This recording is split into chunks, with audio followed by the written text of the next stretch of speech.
I stared at the framed photo of our perfect little family, wondering how long it would take them to destroy everything we'd built. My fingers traced the edge of the frame, remembering the day we took that picture at Mason's high school graduation. Just me, Tom, and our boy. Complete, content, uncomplicated. The phone call changed everything. "They've lost it all, Nicole." Tom's voice cracked as he paced our kitchen. "The house, the investments, everything. Dad's business partners cleaned them out." I set down my coffee mug harder than necessary. "And they need somewhere to stay." The silence stretched between us like a rubber band about to snap. I knew that look on his face, the guilt, the obligation, the unspoken plea. 20 years of marriage had taught me to read every micro-expression. "No." The word came out sharp, definitive. "They're my parents, Nicole. Your parents who didn't come to our wedding because I wasn't their kind of people? Who've never once visited Mason at college." My laugh felt bitter in my throat. "Those parents." Tom slumped against the counter. "They've changed. Dad's broken. Mom's scared. They've got nowhere else to go." I thought of our peaceful mornings, our quiet evenings, our freedom to just be, all of it about to be invaded by Walter's ego and Margaret's endless criticism. "We have a one-bedroom guest room. It's enough. They won't stay long, just until they get back on their feet." The lie hung between us, heavy and obvious. We both knew better. Walter and Margaret wouldn't just get back on their feet. They'd dig in their designer heels and poison our home with their entitled expectations. "Mason comes home for summer break in 2 months," I reminded him. "We'll figure it out." Tom reached for my hand. "Please, Nicole, I can't turn them away." I pulled back, crossing my arms. "Like they turned us away when Mason was sick and we needed help with the medical bills? That was different." "Different how?" "Because they had money then. Because they could have helped, but chose not to." The memories burned fresh. Sleepless nights counting pennies, working double shifts at the library, Tom taking extra repair jobs until he could barely stand. The doorbell rang, making us both jump. Tom checked his phone, face paling. "They're here already." "What?" I moved to the window, pulling back the curtain. There they stood on our front porch, Walter in his rumpled designer suit, Margaret clutching her Hermes bag like a life preserver. Between them sat a large wooden chest, ornate and obviously expensive. "You invited them without asking me first?" My voice came out barely above a whisper. "I couldn't just leave them hanging, like they left us hanging for 20 years?" I turned to face him, ice spreading through my veins. "You know what this means, don't you? They'll take over everything. They'll try to run our lives, criticize our choices, make us feel small in our own home." The doorbell rang again, more insistent this time. "Nicole, please." I looked at my husband, this good man torn between loyalty to his parents and loyalty to me. Part of me wanted to stand firm, to protect what we'd built. But another part, a darker part, whispered of opportunity, of karma, of revenge, served not cold, but at a slow simmer. "Fine." I straightened my spine, smoothed my expression. "Let them in. But remember this moment, Tom. Remember, I tried to warn you." I watched him hurry to the door, already shifting into the dutiful son. As Walter and Margaret's voices filled our entryway, I touched the family photo one last time. Game on. 3 days. That's all it took for Margaret to rearrange my kitchen, criticize my parenting, and turn my sanctuary into her personal stage for passive-aggressive theater. I stood at the counter, watching her reorganize my spice rack for the 3rd time. The alphabetical system worked fine for 15 years. "Oh, darling." She smiled that razor-thin smile. "Organization by cuisine is so much more sophisticated. Though I suppose you wouldn't have learned that in your circumstances." My fingers tightened around my coffee mug. The morning light caught the mysterious chest they'd brought, still sitting untouched in the corner of our living room. Walter guarded it like a dragon's hoard, changing the subject whenever anyone asked about its contents. Tom walked in, already in his work coveralls. Margaret's nose wrinkled slightly at the grease stains. Thomas, dear, have you considered what we discussed about returning to college? I froze. This was news to me. Mom, I've told you. I'm happy being a mechanic. Tom grabbed his lunch from the fridge, avoiding my eyes. But you had such potential in business school before you dropped out to marry. She caught herself, but the implication hung in the air like smoke. To marry me, I finished. Say it, Margaret. Walter chose that moment to emerge from the guest room, newspaper tucked under his arm. The market's showing signs of recovery. If I could just access my old contacts. Your contacts who helped bankrupt you. The words slipped out before I could stop them. The room went silent. Walter's face darkened. You don't understand business, Nicole. Sometimes calculated risks. Calculate your way into our guest room. I set down my mug. Speaking of which, when do you plan to contribute to household expenses? Nicole, Tom warned. No, it's a fair question. Walter straightened his shoulders, a ghost of his former authority. We'll contribute once I've sorted through some opportunities. Opportunities in that chest you won't talk about? Margaret gasped. How dare you? After we've been nothing but grateful guests. I laughed, sharp and hollow. Grateful?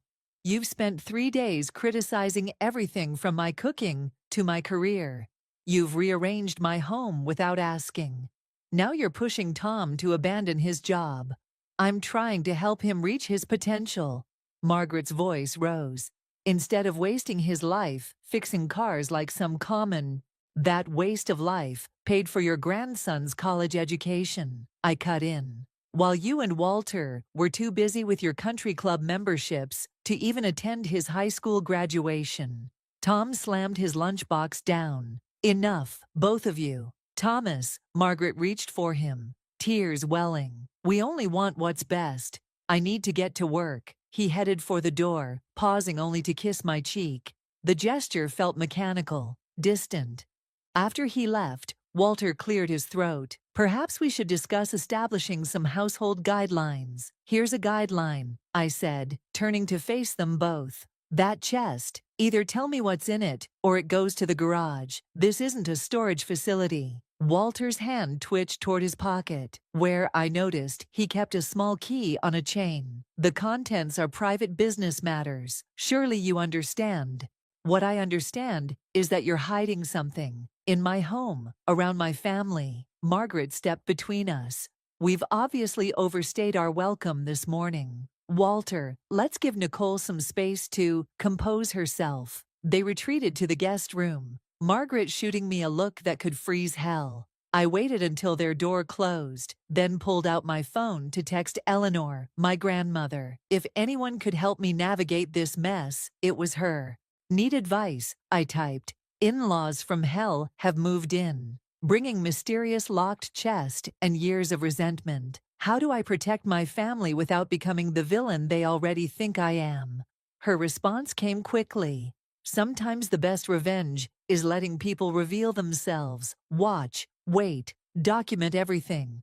Love you, dear. I looked at the chest again, noticing for the first time a small company logo etched into its corner. Something about it seemed familiar, but I couldn't place it. Yet, Eleanor was right. I'd watch, I'd wait, and I'd find out exactly what Walter and Margaret were hiding, even if it meant becoming the villain they always claimed I was. The bank statement lay on my desk like a loaded gun.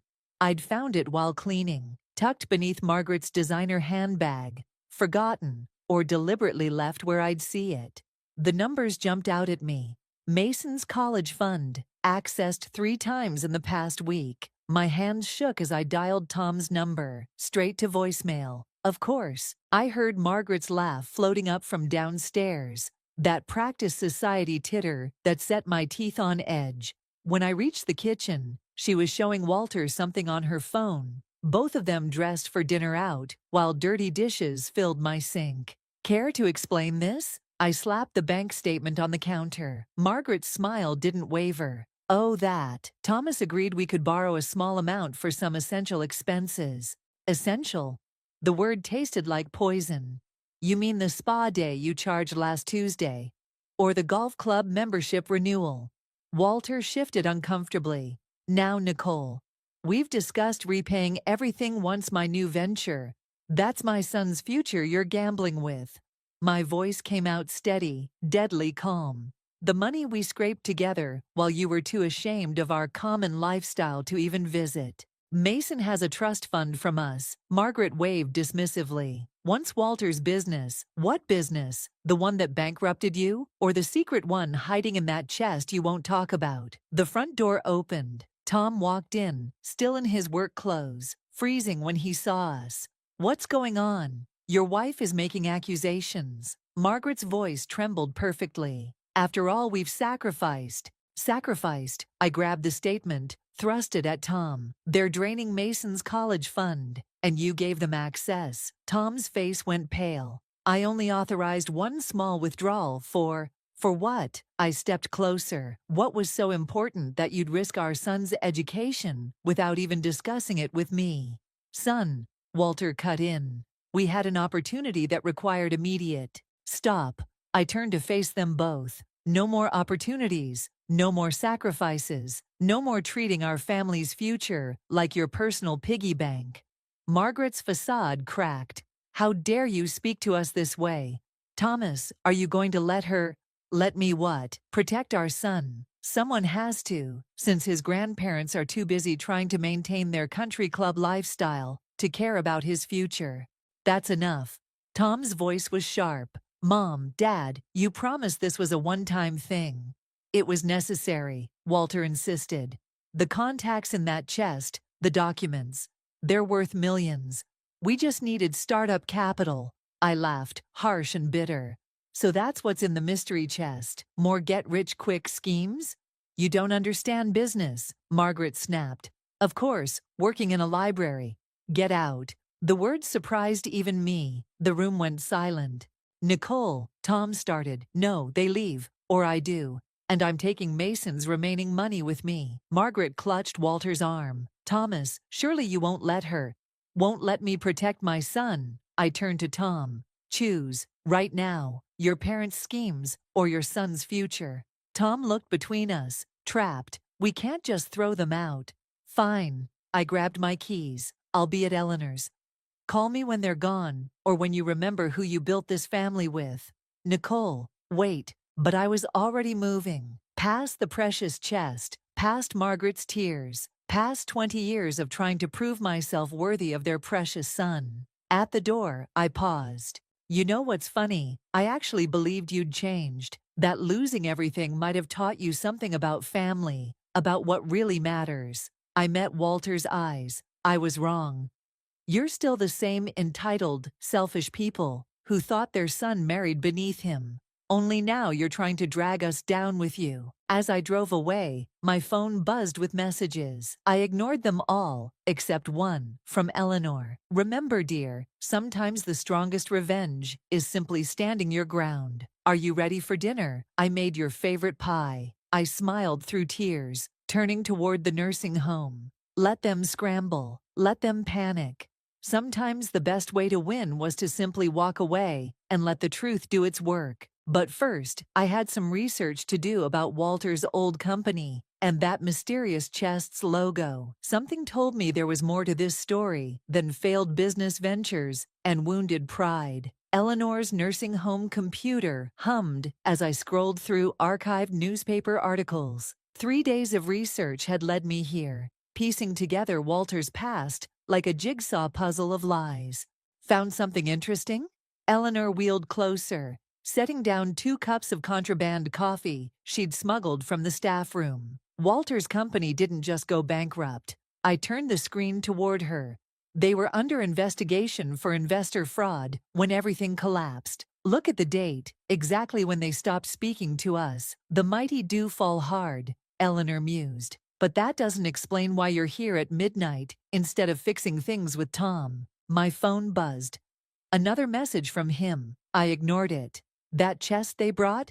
The logo matches a subsidiary company that vanished right before the investigation. I think a notification popped up on my screen. Motion detected on our home security camera. The timestamp read 2:17 a.m. The footage showed Walter in our driveway, struggling with the chest, loading it into his car. Son of a language, Eleanor warned, but she was already grabbing her keys. I'll drive. The ride home was silent, except for Eleanor's humming. Some old war song about victory. We pulled up just as Walter was closing his trunk. Going somewhere? I stepped out of Eleanor's car, making him jump. Nicole.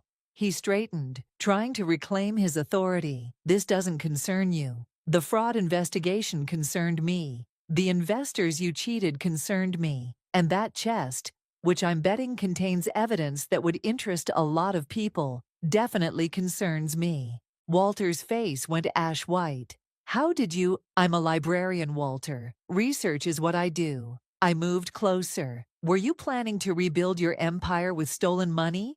Is that why you needed Mason's college fund?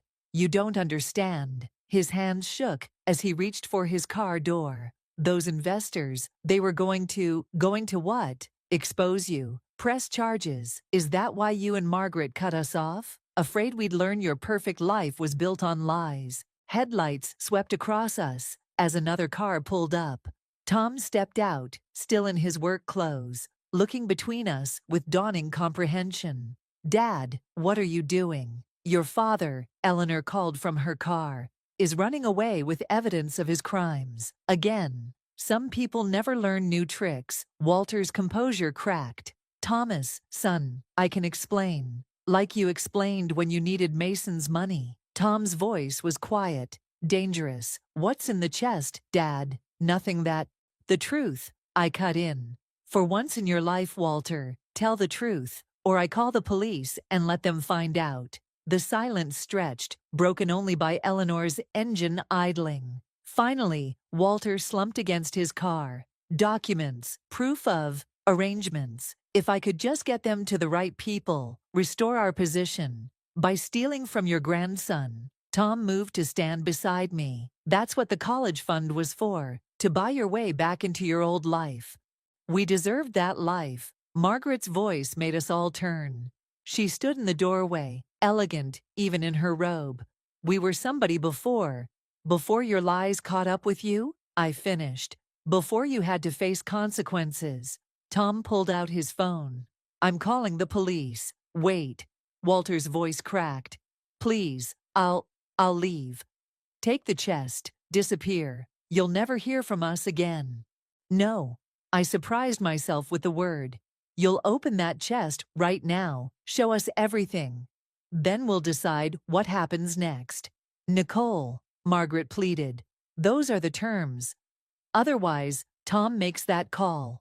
Walter looked at his son, perhaps seeing him clearly for the first time. Not as the boy who worshipped him, but as the man who'd built something real while he'd built castles of sand. The key, he whispered, pulling the chain from his neck. It's all there, everything. As Tom took the key, Eleanor chuckled from her car. Sometimes revenge isn't about destroying someone, she called. Sometimes it's about forcing them to face their own reflection. I watched Walter's shoulders cave as Tom approached the trunk, knowing that whatever we found inside would change everything. But maybe that was the point. Maybe some things needed to break before they could be rebuilt. The documents spread across our kitchen table like a map of betrayal. Bank statements, forged signatures, offshore accounts. Walter's life's work laid bare under the harsh fluorescent lights. Tom hadn't spoken in 20 minutes, just kept methodically sorting through papers, while Margaret sobbed quietly in the corner. These people, Tom finally said, holding up a list of names. They lost everything. Walter straightened his shoulders. They knew the risks. Did they? I picked up another document. Like how you forged these transfer authorizations, or how you backdated these contracts. You're missing the bigger picture. Walter reached for the papers, but I pulled them back. With these contacts, these relationships, we could rebuild. Rebuild what? Tom's voice cracked. More lies? More theft?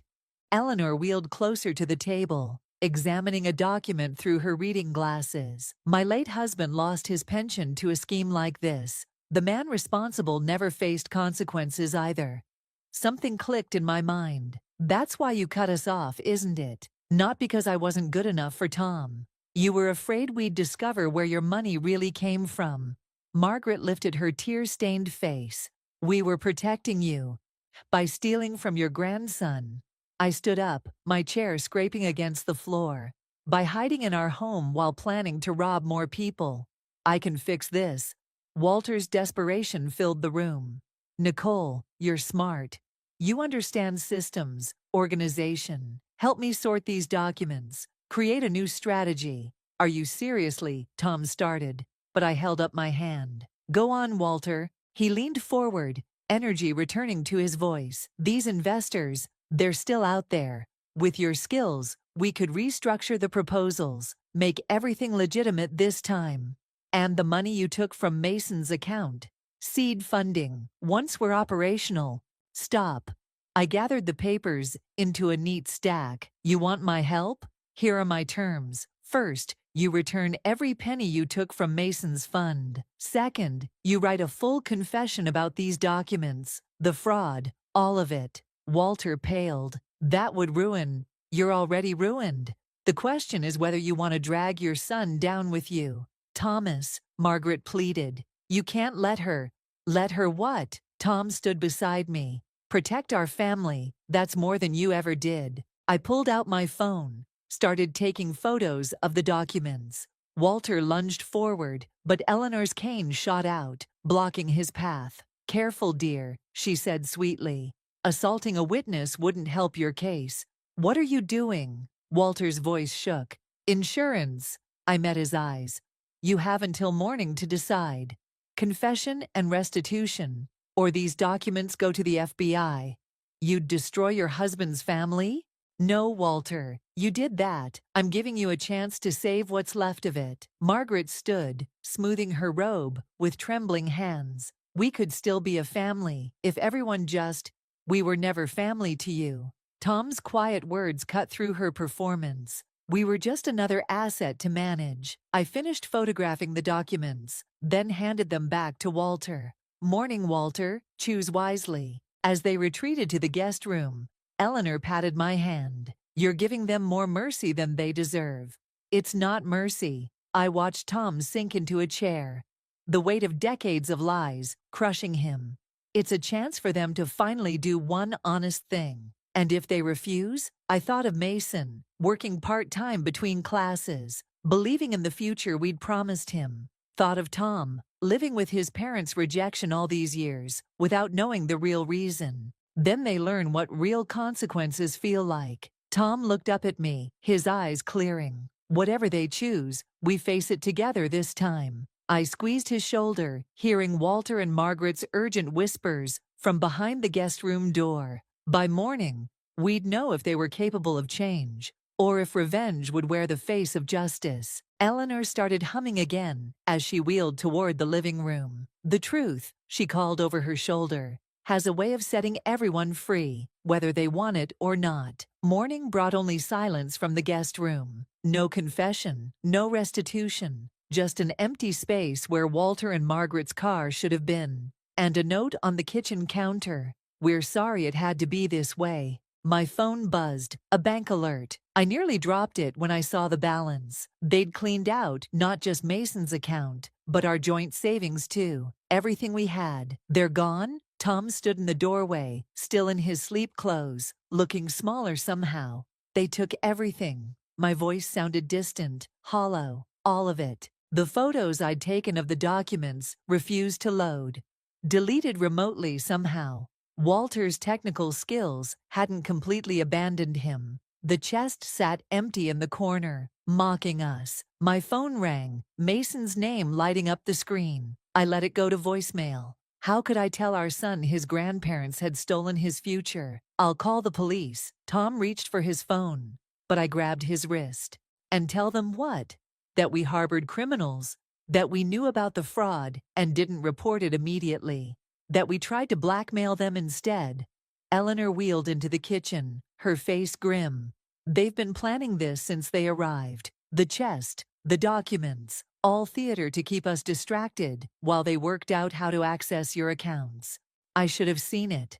The realization hit like a physical blow. All those questions about our banking, Margaret reorganizing our files, Walter's late-night phone calls. Tom slumped into a chair. I trusted them, again, after everything. We both did. I picked up Margaret's note, fighting the urge to tear it to shreds. I thought giving them a chance to come clean would what? Eleanor's voice was gentle. Change decades of behavior. Some people only learn through consequences, dear. Mason's text came through. Card declined. Can't buy books for new semester. Everything okay? The room spun. All our careful planning, years of saving, destroyed in one night by people who saw us as nothing but a resource to exploit. There might be a way. Tom's voice was barely audible. I could sell the garage, take out loans, if we liquidate everything. No, the word came out sharp. Final.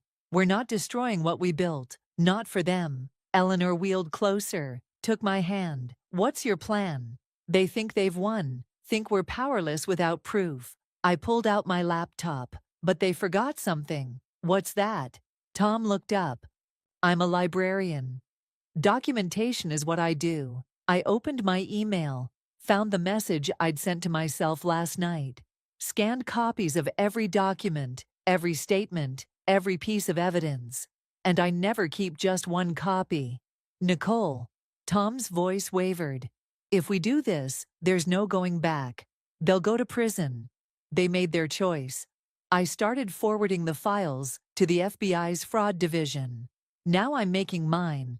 Eleanor nodded approvingly. Sometimes protecting your family means making the hardest choice. My finger hovered over the send button. Years of trying to prove myself worthy of their acceptance, of watching Tom struggle with their rejection, of building our life despite their judgment. It all came down to this moment. Mason called again. This time, I answered. Mom, what's going on? I looked at Tom, saw him nod slightly. Mason, honey, we need to talk. About your grandparents, about your future, about everything. Is this about the account? Because I can get a job. No, my voice strengthened. This is about justice and family, and learning that sometimes the people who hurt you the most are the ones who should have protected you. I pressed send on the email, feeling something break and rebuild inside me simultaneously. The revenge I'd imagined had transformed into something else. Not satisfaction, but a quiet, determined resolve to protect what mattered, no matter the cost. Come home, I told Mason. We'll face this together. Eleanor started humming her war song again, but this time it sounded less like victory and more like survival. The FBI caught up with Walter and Margaret at a luxury resort in Phoenix. Not in hiding, no, they were hosting a investment opportunity dinner for potential marks. Some habits die hard. I watched them being led into the courthouse. Margaret's designer outfit replaced by County Orange. Walter's shoulders slumped beneath the weight of handcuffs. Tom stood beside me, his face unreadable. Ready? I squeezed his hand. They're still my parents. That's why we're here. The courtroom felt smaller than I'd imagined. Walter and Margaret's eyes widened when they saw us. A flash of something. Shame? Fear? Crossing their faces before their masks slipped back into place. Nicole. Walter's voice cracked as we approached. We can explain. Save it for the judge. But I sat down across from them. Tom taking the seat beside me. Though I'm curious how you'll explain stealing your grandson's future. Margaret leaned forward, her perfectly manicured hands clasped on the table. We were desperate. If you'd just helped us rebuild, like you helped us. Tom's quiet words cut through her excuses. When Mason was sick, when we needed you, that was different. Because you had money then. I pulled out a folder, slid it across the table. Or because you were too busy defrauding other families to care about your own. Walter's eyes fixed on the folder. What is that? Everything you left behind. Plus some interesting correspondence I found in the library's archived business records. I tapped the folder. You weren't just running a Ponzi scheme. You were targeting specific families. Ones with sick children, aging parents, desperate needs. Margaret's mask cracked. You don't understand.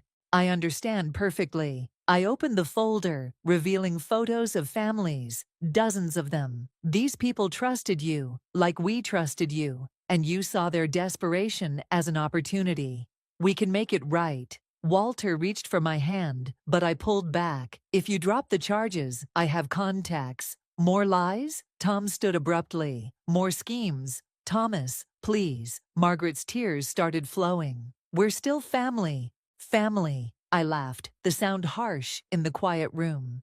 Family doesn't steal from family. Family doesn't manipulate and lie. And what? Walter's voice hardened. Judge us? After you set us up, trapped us with those photos, forced our hand. You trapped yourselves. Eleanor's voice made us all turn. She wheeled forward from where she'd been waiting quietly. Nicole just gave you enough rope to do it. Who's this? Margaret sniffed. Eleanor Jenkins. My grandmother smiled coldly. Remember that pension fund you emptied in '95? My husband's name was on it. He died thinking he'd failed to provide for his family. Walter paled. That wasn't personal. None of it was personal, was it? I stood, gathering the folder. Just business, opportunities, the same excuses you've always used to justify destroying lives. The prosecutor offered a deal. Tom finally spoke again. Full confession, return of assets, reduced sentence. You'd let us go to prison. Margaret's voice rose. Your own parents? No. I met their eyes. We're giving you one last chance to do the right thing. To show Mason that his grandparents have some shred of decency left. And if we refuse? Walter's businessman mask slipped back into place. I pulled out one final document. Then I submit this evidence of every fraud, every scheme, every victim, going back 30 years. No deals, no mercy. The silence stretched. Eleanor hummed softly, that same war song. But now it sounded like a requiem. Finally, Walter reached for a pen. You've won, Nicole. Are you happy? This isn't about winning. I watched him sign the confession. It's about justice. And maybe somewhere in there, redemption. As we left the courthouse, Tom stopped me. Was it worth it, using their own tactics against them? I thought about Mason, about the victims' families who would get restitution, about the weight lifting from Tom's shoulders. Sometimes, Eleanor said, wheeling ahead of us, the best revenge is forcing people to face their own reflection in the mirror you hold up. The sun felt warmer somehow, the future clearer. Not because we'd won, but because we'd chosen truth over lies, justice over revenge, family, real family, over facades. The prison visiting room smelled of industrial cleaner and stale coffee. Walter sat across from me, his orange jumpsuit, a far cry from his tailored suits. He slid an envelope across the table. What's this? I didn't touch it. Mason's college fund, plus interest. His voice was different now, humbler, or maybe just tired. I liquidated some overseas accounts the FBI hadn't found yet. Why? Because you were right. He glanced at the guard, then back to me. About everything. I thought about the restitution hearings, the parade of families telling their stories, Eleanor holding my hand as each one spoke, her quiet strength keeping me from drowning in their pain. Margaret won't see me anymore, Walter said. Says I betrayed her by confessing. And did you? No. He smiled slightly. I betrayed her by believing we were above consequences. By thinking our name meant more than our actions. I picked up the envelope, felt its weight.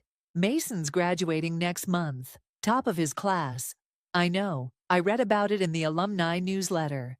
Pride and regret warred in his voice. He's everything we pretended to be. Successful, respected, honest. He asks about you sometimes. Walter's hands trembled. What do you tell him? The truth. That his grandparents made mistakes, but they're trying to make amends. Are we? He leaned forward. Or am I just trying to buy back what I lost? I stood, tucking the envelope into my bag. That's something you'll have to figure out during your sentence. Nicole. His voice stopped me. That chest, did you ever wonder what else was in it? Does it matter? There was a photo from Thomas's wedding day. I used to take it out sometimes. Look at how happy he was, how much we lost by being too proud to accept his choices. He cleared his throat. You were beautiful that day. Goodbye, Walter. Outside, Tom waited by the car. How'd it go? I handed him the envelope. He's different, smaller. Mom's still refusing visits, says she'll die before admitting she was wrong. He opened the envelope, eyes widening. This is for Mason, from the grandfather who's trying to learn what family really means. Eleanor was waiting at home, Mason helping her prepare dinner. The house smelled of her famous pot roast, the same recipe she'd taught me when Tom and I first married, when we were too poor for anything but tough cuts of meat. Well, she asked as we entered. I hung up my coat, remembering the empty corner where Walter's chest had sat. We'd donated it to the library's historical collection, a reminder that some treasures are worthless and some wounds can become wisdom. He's healing, I said, or trying to. Mason looked up from chopping vegetables. Think they'll ever understand what they lost? Margaret won't, Tom answered. But Dad, maybe. Eleanor wheeled to the table, arranging plates with precise movements. Revenge is easy, she said. Redemption takes courage. I watched my family, the one we'd built, not the one we'd inherited, moving around the kitchen in comfortable harmony. The weight of Walter's choices, Margaret's pride, and my own anger felt lighter somehow. Mom? Mason held out a stack of plates. Help me set the table. As I took them, I noticed he was using Margaret's expensive china, the set she'd left behind in her rush to escape. We'd kept it not as a trophy, but as a reminder that value isn't in things, but in how we use them.